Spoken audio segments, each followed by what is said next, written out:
Rickey Smiley Morning Show. Our good buddy Jeff Johnson. Welcome back, big dog. How you feeling, man? Man, I am good, Rock T. Good morning to everybody who is with us. Good morning, sir. We've been talking a lot about the election, and I had a conversation with a 20-year-old who is voting for the first time, and he, bombarded by all of these ads and, what's going to happen with Vice President Harris and former President Trump. And he's like, he said, the one thing I don't understand, he said, what the hell is the Electoral College? And I'm like, okay. So listen, you all, in the United States of America, every other political position except the president of the United States is selected by one person, one vote.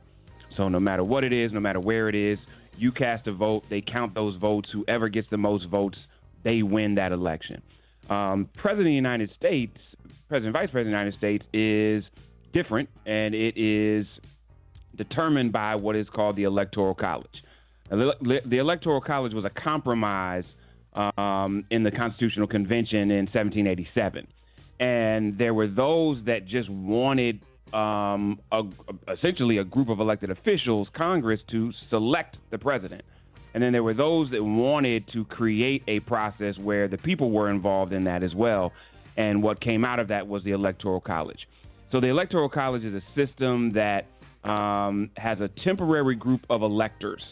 And those electors are the people who cast a vote for the president. There are 538 electors. How do those people become electors? Well, those people become electors.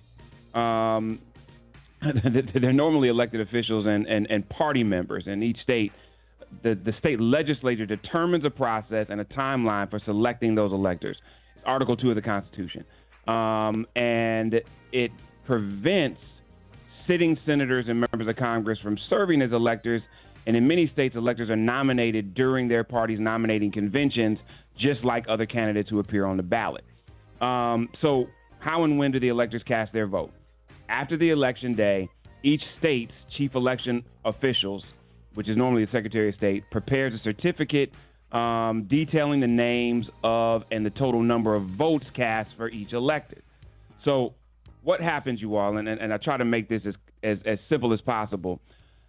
Every state except two,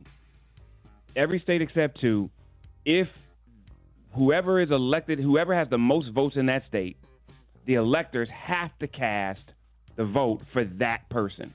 So if you are in Ohio and there are more people that vote for Vice President Harris than Donald Trump, those votes, those electors will cast a vote for Vice President Harris.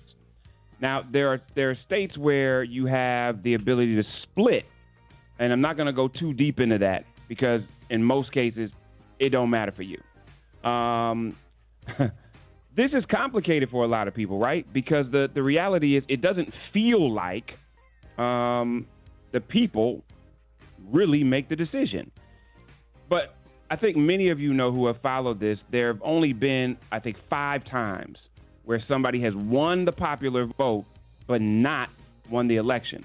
The most recent are George W. Bush in 2000 and Donald Trump in 2016, where they had more of the popular vote but did not win the presidency.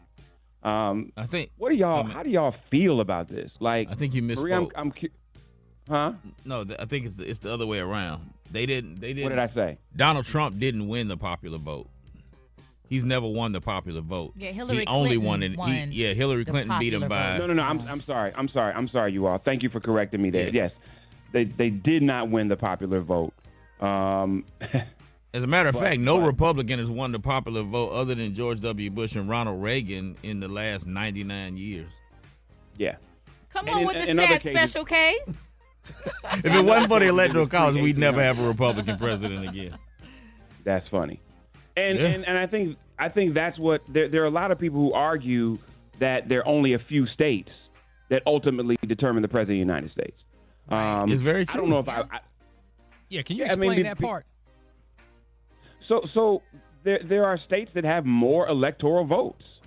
And so the number of electoral votes that they have in many cases means they determine, in large part, how do you get to the 270 electoral votes you need to win. So, there are states that some people just don't think matter, right? When we talk about blue and red states, people talk about red states like Texas. Texas is turning in a lot of ways.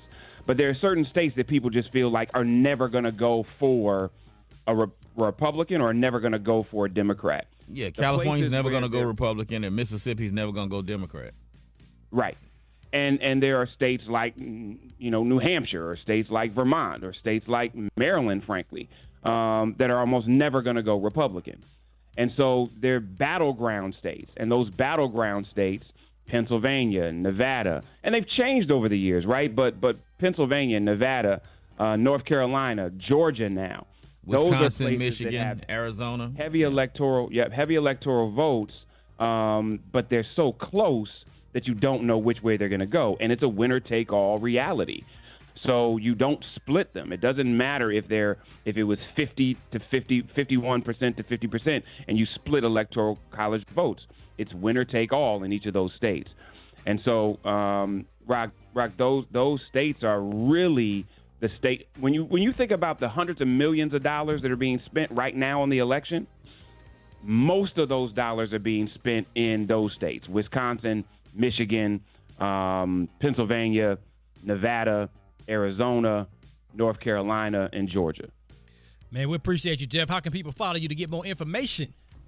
Y'all hit me at Jeff's Nation on IG. This is a big deal, y'all. Make sure you pay attention to it so you know the process.